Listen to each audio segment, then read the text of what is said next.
round 2 for the day, so I hope you guys appreciate that. Even the grass mowers are almost done for the day. But we've been kind of pulling double duties, trying to get the trips in and then shooting some video stuff, because producer dude said we need more videos. So this is what we're doing, doubling down. Hope you appreciate it. We're going to be pulling some meat today, spinners that is, silver streaks, VMC, getting her done. Because we're at that point in the year where these fish are definitely, there's a lot more cleaner water now, and those fish are deep. Almost everything, 100%, is going to be post-spawn. And so those fish in that deep, cleaner water, they will go a whole lot better on a spinner, in my opinion, than they do on a crankbait. And it's just a lot easier to get that stuff down and kind of stay on small pods. So here we go, stick with us. Spinners, meat, Lake Erie, your favorite captain.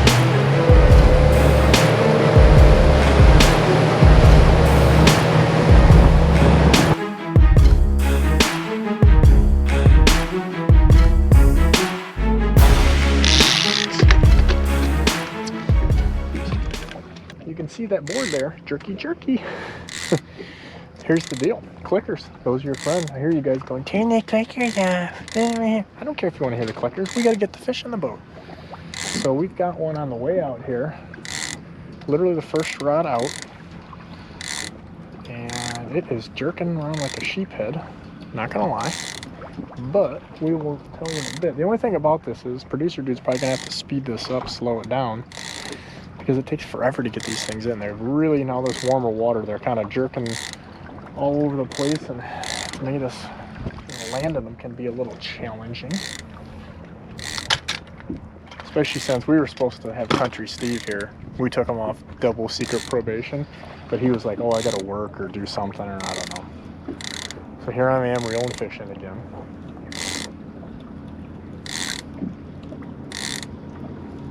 Slow and steady. You know, we had the guys today, we were kind of doing a little educational trip earlier today. And, you know, ooh, it's a gator too. Oh yeah. Oh yeah. Follow them around. And fish, you just want to go where they're at. You know, guys are always wanting to pull against them and everything. You don't want to do that, I promise. So we're just, nice little gator.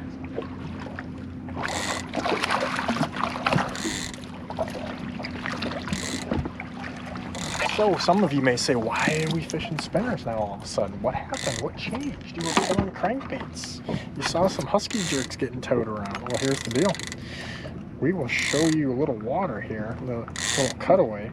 This water is gin clear. And these fish, even though this one wasn't super deep, I have a big feeling that they actually, you know, they come up from a distance, because we've got clean water where these fish are post-spawn. The deep fish will bite. We don't have that dirty water situation. So tip on that first fish, click her on, then you know you got one. Because that thing was on its way out, and it just kind of was going nose up, tail down. It didn't even take our crawler. What a beautiful start. I whistle while I work. You say I don't clean things. There's nothing that a semi-annual boat scrub won't handle, you know.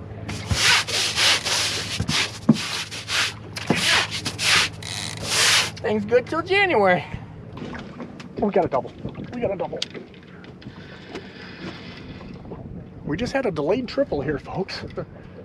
Outside is going. So a good little kind of lesson. I know you can't see this. You just got to take my word for it. But this is our high line that went again. And it was on a gold blade, which helps a little bit telling us stuff. But more than the color thing, a lot of these fish are really deep that we're seeing. Like really, really deep.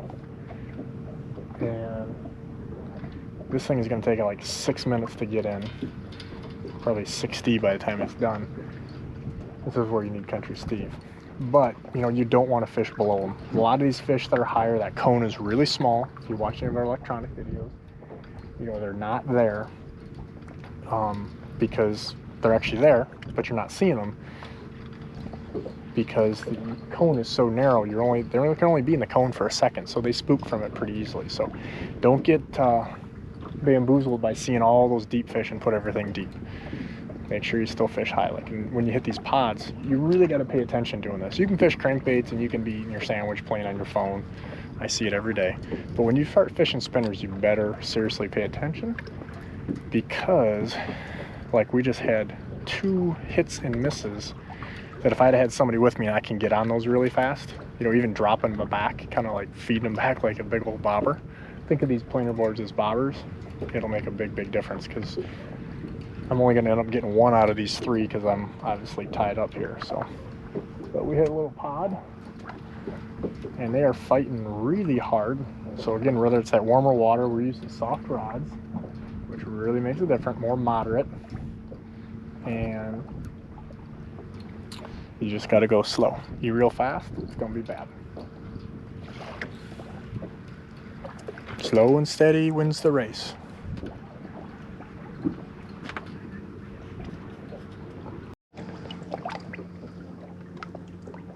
Now at this last second here, when they're really thumping, this is where, you know, if that fish kind of swam right with me, you've got to go really soft. And just follow them right around. See how that I bring that rod right around to where he's at? Because all those little head shakes, you might be able to see that in the water there. It's so clean. So crazy clean. That, oh yeah, she's a nice one. Okay.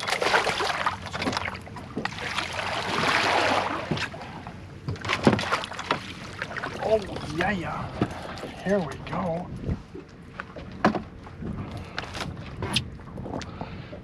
I know we've talked about this in a lot of the videos before. I'm using a small little hooks. This is a number 8 VMC treble. Hand tie those things up. But the forceps there that you see, those are key, because when you're using those small little hooks, I'm telling you right now, if you use needle nose pliers, this is a bad deal. You're going to chew those things out. So that is the deal. Post spawn, but still nice and chunky. Right there. We're going to let this one go, and I bet you look at this fish and see how clean this water is. This is not crankbait water for me.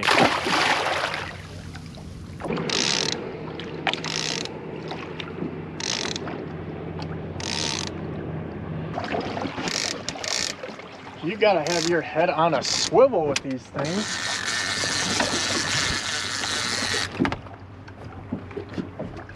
I think I've said it like 100 times, but I think we need to say it 100 more, because just like when I ask guys in my boat what the line counter is,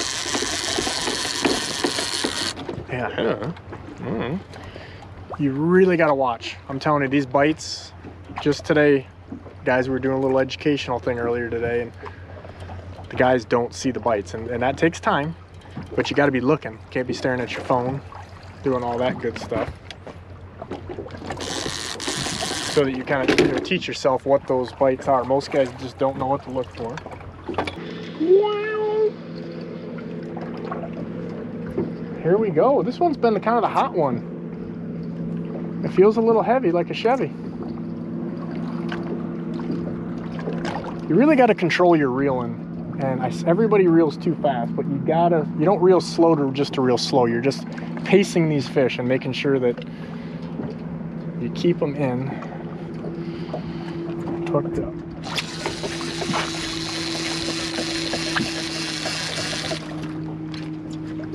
Have I mentioned yet you have to watch your boards to know there's a bite on? Producers, I don't think he's seen a bite in 14 years we've been working together.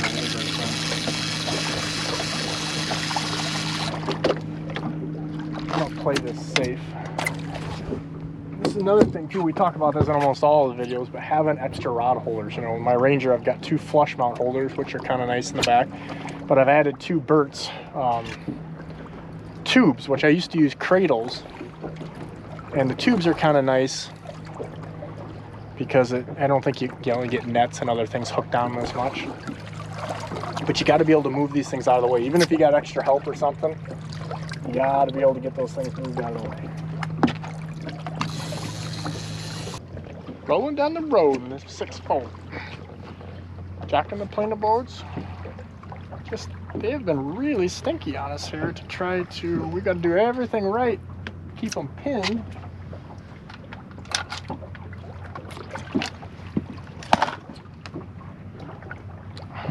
Another deep one. This was on.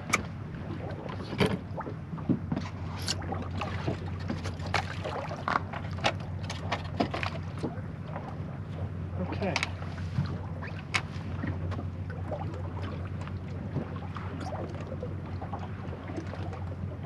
Just a lot of pressure, man. They are really thumping.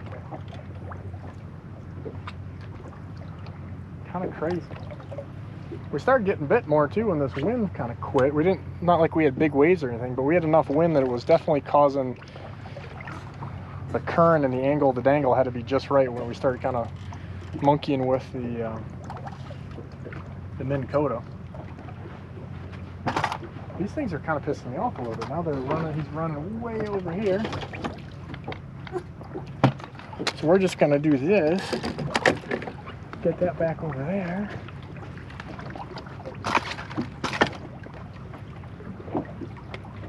Now he's swimming right with. Oh, look at it. This one's been pretty good.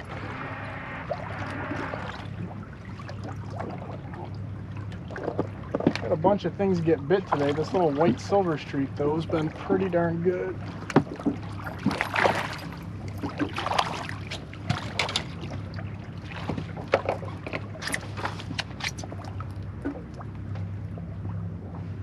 Get the hooks out of here. Put them all within them. There we go. We've been getting bit good, but they're slashing at it too. We've had hooks all over. Let this one go. This is, as I like to say, if you fished with me before, the luckiest walleye in Lake Erie.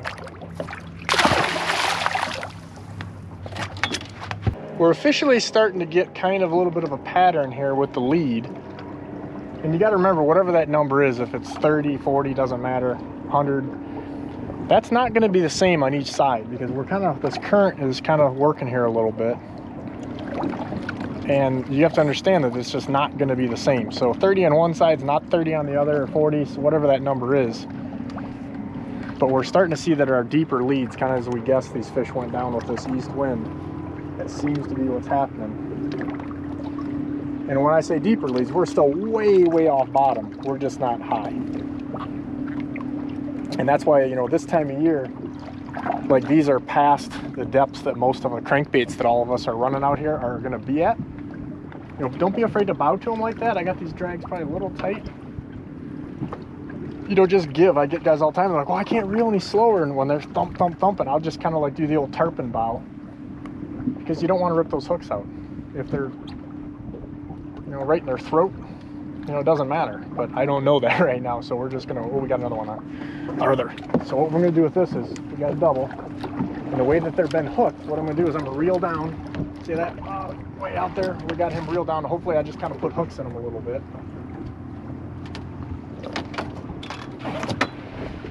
And one of the other keys to this, 100%, I'm just going to tell you. So any of you guys, I don't care where you fish, is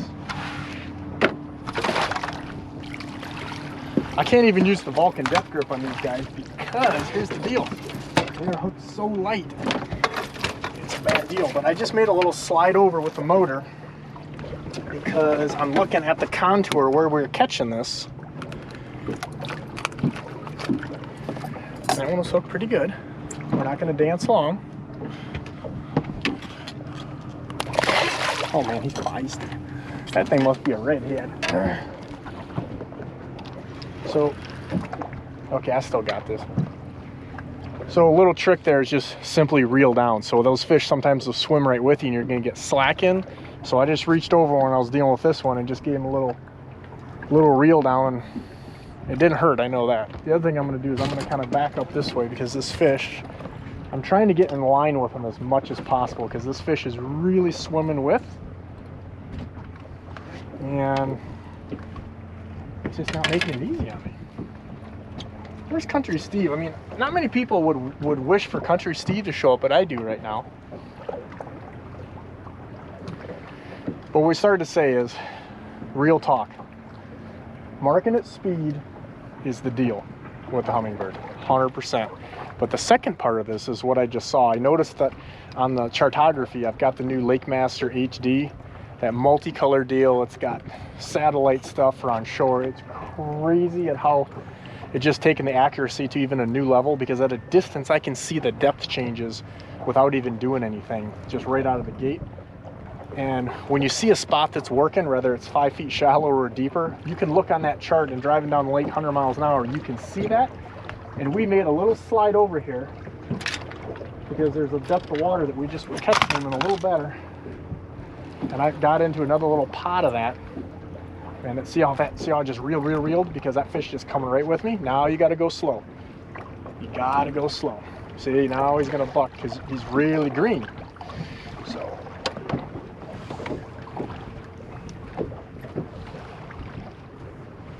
Country, Steve. This one's just going to have to get the Vulcan depth grip, I think. Better hope he's hooked nice. Is this like saltwater rules? If I get the leader, we're good enough.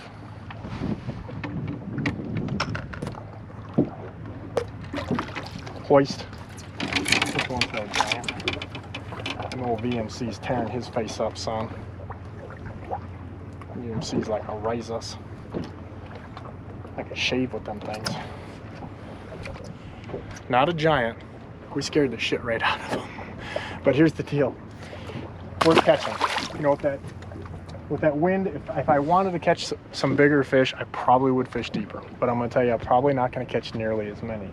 So we're just out here trying to show you some tips and tricks on how you do this. And so sometimes we just want to catch them easy. Like we just had us a quick limit right there. Less than an hour. And monkeying around. And that first, we just had that double. Sometimes you just get into those pods. You guys watch our podcast with Travis Hartman, fisheries guy. A really good tip he gave us is when those fish are feeding, they're all over in the water column. They're not stacked up in a little area. So that fish we just caught, the smaller one, was way higher in the water column than the one before that we just caught. And that makes a lot of sense. You see those fish, they're moving all over. I've watched it with underwater cameras. They move around a lot in the water column. So the ones that are aggressive. So make sure to, unless you're only getting bit on one kind of lead or one portion of the water column, spread your stuff out. The other thing is, and again, we've said this, maybe we'll go back and watch some of our other spinner videos. People are like, well, how far back is 40 feet? How far back is this? Don't worry about that. Spread out. Here's kind of my closing tip for you. Spread out all of your lines like a V. I want the deepest on the inside. I hear people say otherwise. Don't do it because you don't want your deepest on the outside. And then you get a junk fish or you hang up. You can't check that as much. You can't get to it. So you're going to have that, the deep stuff on the inside. It's going to be like a V, and we're going to spread those things out. So maybe you go 20, 30, 40 or whatever those depths may be. But it doesn't matter what you are because as you speed up and slow down, it's going to be like a rake, and we're going to cover that whole column. Then you just got to pay attention to when you're getting bit. So little things like that with spinner fishing make a huge difference. And then as far as a rule of thumb, match your sinker size to the speed that you're going. You know, if you're going 1.5, you better have a bigger sinker. You know, when you're going slower, maybe a 1/2 ounce to an ounce. When you're going a little faster, 1 ounce to 1.5 ounces. You know, when you're going and need to get deeper, maybe bounce that up about 1/2 ounce as far as the weight size. And then ultimately, use as light as you can get away with. But bigger sinkers going faster makes sense. A lot of people don't do that. So thanks for staying tuned. Not handcuffs like somebody might think I have, but make sure you put on your kill switch. It's actually now the law with most boats, but it also may just save you. But here's the deal. Spinners are done. We're taking off. Let us know what you'd like to see, what you want to see more of. Like, comment, share, help us, help you. The more people see this, the more we can do for you. Keep saying more videos, make sure you watch, share them around. The more we do, the more we can justify. Podcasts, all that good stuff. Ross, Bigwater Fishing, we are out.